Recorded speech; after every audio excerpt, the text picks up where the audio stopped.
This is why I can't stand MAGA, because a man from Bangladesh came to this country. He got detained and they didn't read his rights, no due process, nothing. And he's at risk of being deported back to his country. He has no criminal record. He has a third baby on the way. How could any MAGA person be okay with children crying, missing their dad? Okay? Here's the thing, right? I'm a US citizen. I have a dad who's an alcoholic and a drug addict.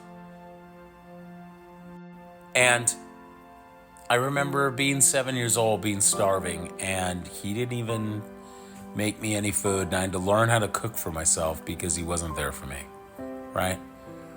And I always felt neglected as a kid, and he's primarily the reason why I have borderline personality disorder, because of him.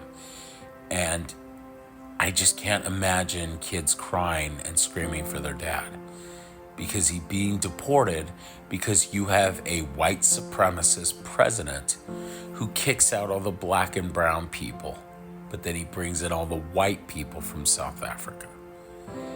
And if you can't see that and you're that fucking dense, then you really are a racist piece of shit too. And this is why I have no remorse and I have no regrets flipping out when I see some stupid Trumper wearing a MAGA hat, because it's white supremacy and I don't give a shit.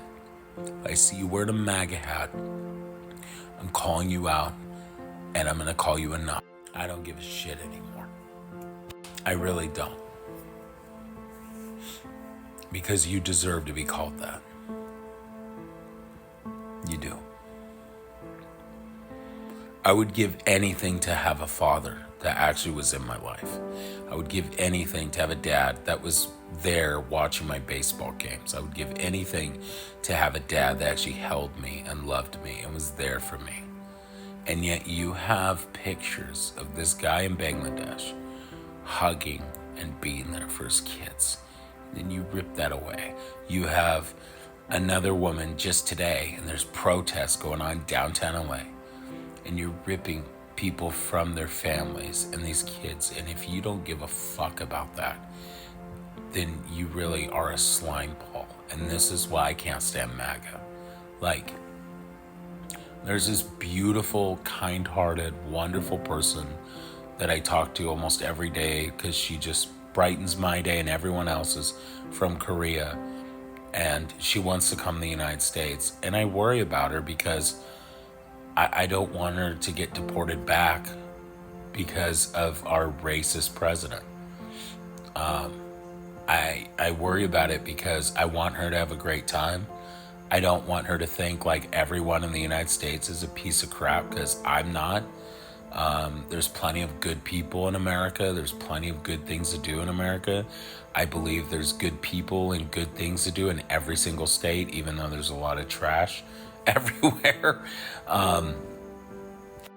But it is getting dire with people like Trump and MAGA. And breaking up families like this is completely un-American. And I just don't stand for it. And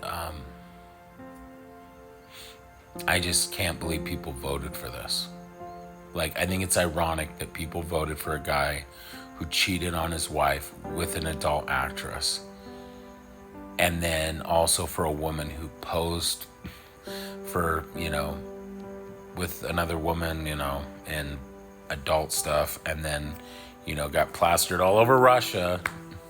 But then, a guy who actually is a Protestant and then got married with the same wife with 2 daughters and has 2 daughters in the White House and is a kind, loyal Christian, who actually loves people. And then he changed his stance about, the LGBT community and became a champion of LGBT rights, and then made it legal for LGBT people to get married. So, and then even Biden did the same thing. And even though he even said, no, even though I'm, Christian, Catholic, he said, look, women have the right for an abortion. Women, because that's what you do when you're Christian. You actually put your policies, and you don't use your religion as a weapon against other people. That's what I loved about Biden and Obama, is that they actually gave a fuck about us. They didn't impose their religious beliefs on us. And what Trump is doing is they're imposing this far right Christianity on us, just like the little mustache man is doing, and it's disgusting.